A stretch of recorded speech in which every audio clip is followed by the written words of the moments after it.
Gelapnya malam mulai menyelimuti. Siap untuk sedikit cerita pengantar tidur yang bikin merinding. Selamat datang di channel The Story of Agung.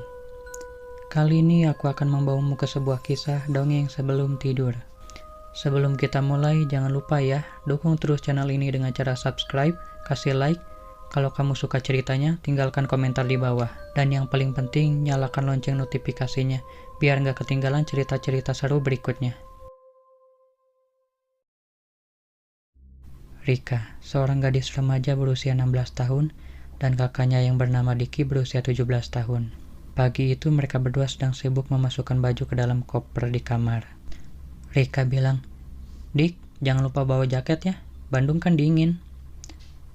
"Lo tenang aja, gua udah siapin semuanya kok." Setelah selesai, mereka berdua pun duduk di teras depan untuk menunggu kedua orang tuanya. Rika teriak ke dalam, "Bu, ayah udah belum sih beres-beresnya? Kok lama banget?" Ibunya dari dalam, "Sabar dong nak, ayah kalian lagi BAB tuh." "Di, kok BAB lama banget sih?" kata Rika. "Ya iyalah, kalau urusan BAB ayah kalian pasti lama banget kayak cewek," kata ibunya. Rika pun kembali duduk di teras. Sedangkan Diki hanya nyengir-nyengir saja sambil main HP. "Wah, itu pasti gara-gara ayah makan sambalnya kebanyakan semalam. Makanya sekarang BAB." Tak lama kemudian ayahnya keluar dari pintu. Rika melihat ke arah ayahnya. "Ayah, kok BAB aja lama banget sih? Nanti kita telat loh ke rumah akinya." Ayah bilang, "Ya maaf, kalau ditahan-tahan kan takut BAB di jalan, nanti ribet. Mendingan di rumah diberesin dulu." Ibu pun mengunci pintu rumah. Mereka semua pun masuk ke dalam mobil. Ayah dan ibu di kursi depan, Rika dan Diki di kursi tengah, barang-barang dan koper di kursi belakang. Mesin dinyalakan dan mobil itu pun melaju meninggalkan rumah mereka. Di dalam mobil itu, Rika dan Diki menyibukkan diri dengan menyetel musik di HP mereka masing-masing. Singkatnya, mereka pun sudah sampai di rumah kakek neneknya yang ada di Bandung. Sesampainya di sana, suasana pun langsung hangat. Aki Parman membuka pintu dan tersenyum lebar. "Wah, cucu-cucu Aki datang juga akhirnya." Rika langsung memeluk Akinya. "Aki, Rika kangen banget sama Aki. Aki sehat-sehat aja kan?" kata Diki. "Alhamdulillah Aki sehat, kalian tambah tinggi aja ya," ucap Aki Parman. Dari belakang neneknya muncul. Rika, Diki, kalian sehat nak?" Rika langsung memeluk neneknya. Nini apa kabar? Nini sehat kan?" "Alhamdulillah Nini sehat nak," kata neneknya. Diki menyalami neneknya. "Ih, Nini makin segar aja nih." Neneknya hanya tersenyum.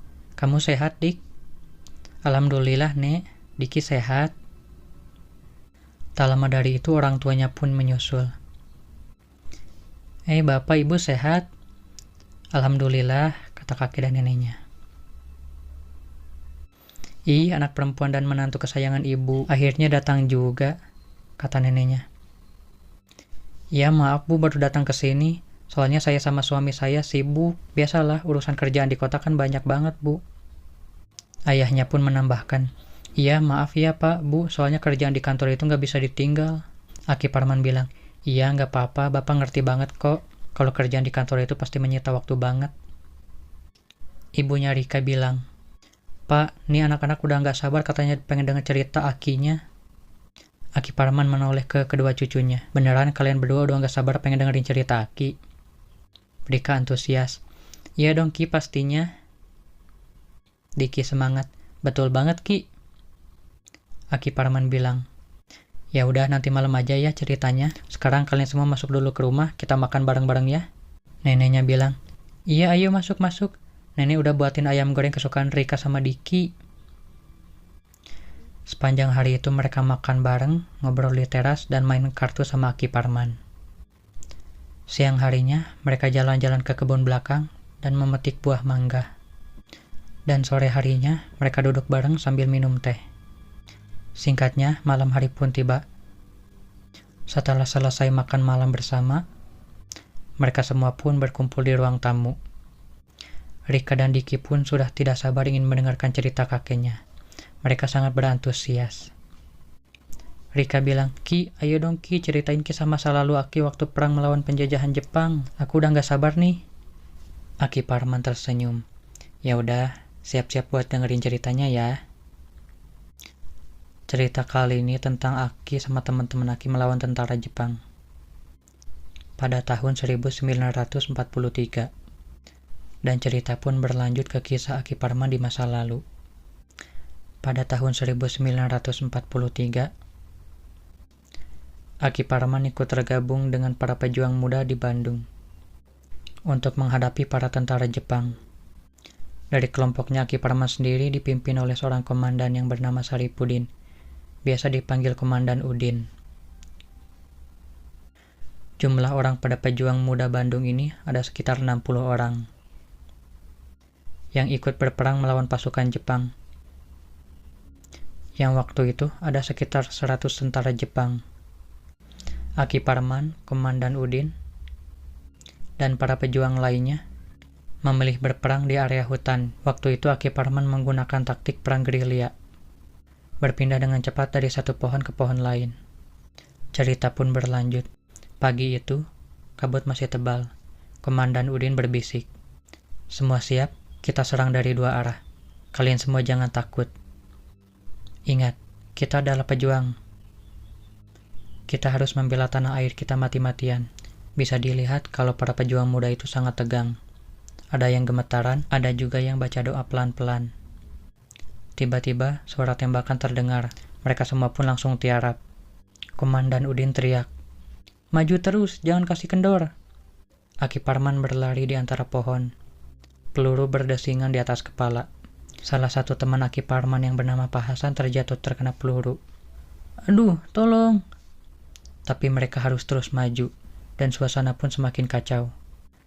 Suara tembakan dan teriakan pun bercampur menjadi satu. Tentara Jepang bersembunyi di balik semak.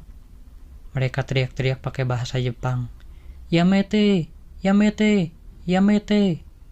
Tapi Aki Parman dan teman-temannya tidak mundur. Mereka berperang menggunakan taktik gerilya, menyerang dari balik pohon dan berpindah tempat. Menjelang sore harinya, tentara Jepang pun mulai mundur. Komandan Udin teriak, "Ayo, kejar mereka, jangan kasih kesempatan." Tentara Jepang yang tidak kuat perang di hutan itu pun akhirnya mundur. Aki Parman dan semua teman-temannya pun merasa lega, walaupun banyak dari mereka yang terluka. Malam harinya, Komandan Udin membagi tugas jaga. Setiap jam, ada yang patroli keliling hutan. Giliran Aki pas tengah malam. Hutan gelap, suara binatang malam bikin merinding.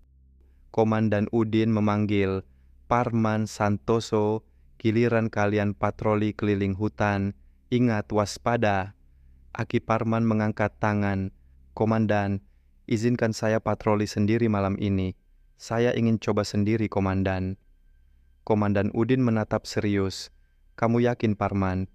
Berani sendirian di hutan segelap ini?" Aki Parman menjawab tegas, "Siap, Komandan.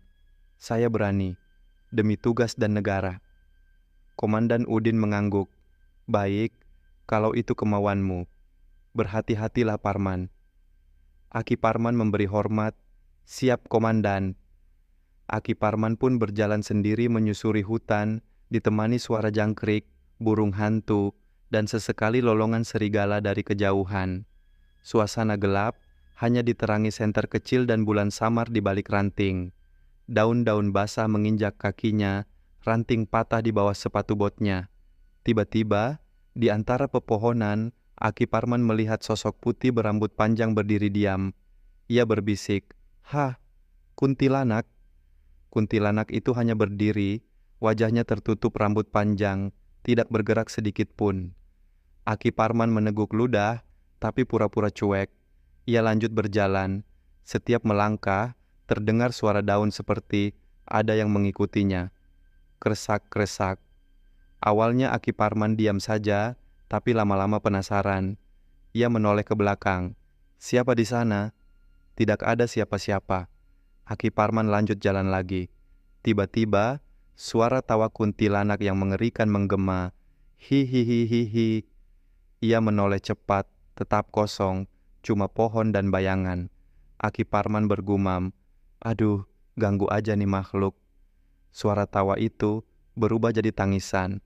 Lalu tawa lagi, kadang terdengar dari kanan, kadang dari kiri, seperti melayang dari pohon ke pohon. Aki Parman mempercepat langkah, tapi suara itu tetap mengikuti. Ia berhenti, mengambil cermin kecil dari saku bajunya, dan mengintip ke belakang lewat cermin. Benar saja, kuntilanak itu melayang dari pohon ke pohon, tertawa dan menangis. Oh, jadi dia ngikutin saya. Ya, gumam Aki Parman. Setiap Aki Parman berhenti, kuntilanak itu juga berhenti. Aki Parman mulai geram membalik badan dan menghampiri sosok putih itu. Mau kamu apa sebenarnya? Jangan ganggu saya sedang berpatroli. Ia balik badan lagi, lanjut jalan, tapi suara dan bayangan itu tetap mengikuti. Akhirnya, Aki Parman benar-benar kesal. Ia balik badan, mendekat, dan memegang bahu si kuntilanak. Ia coba membalik tubuh kuntilanak itu, berharap melihat wajahnya, tapi yang terlihat hanya rambut panjang menutupi muka. Ia putar lagi, tetap rambut. Sampai 6 kali, tetap saja rambut. Kuntilanak itu tertawa keras. Hihihihihi. Aki Parman menunjuk. Kalau memang kamu mau ganggu saya, silakan. Tapi dengan syarat, kamu harus tanggung dosa saya, dosa istri saya, dosa orang tua saya, dosa kakek nenek saya, dosa anak cucu saya, semua kamu tanggung seumur hidupmu. Setelah itu, Aki Parman membalik badan dan berjalan pergi. Ia cek cermin lagi, kuntilanak itu cuma berdiri diam di tempat terakhir. Heh, ternyata takut juga diancam gitu. Berani-beraninya ganggu saya, gumamnya. Aki Parman kembali ke tenda, menemui Komandan Udin dan teman-temannya. Diki dan Rika mendengarkan dengan mata membelalak. Diki, wah hebat banget kek. Berani banget lawan kuntilanak sendirian. Rika, aku sih udah lari duluan kek. Gila serem banget. Aki Parman tertawa.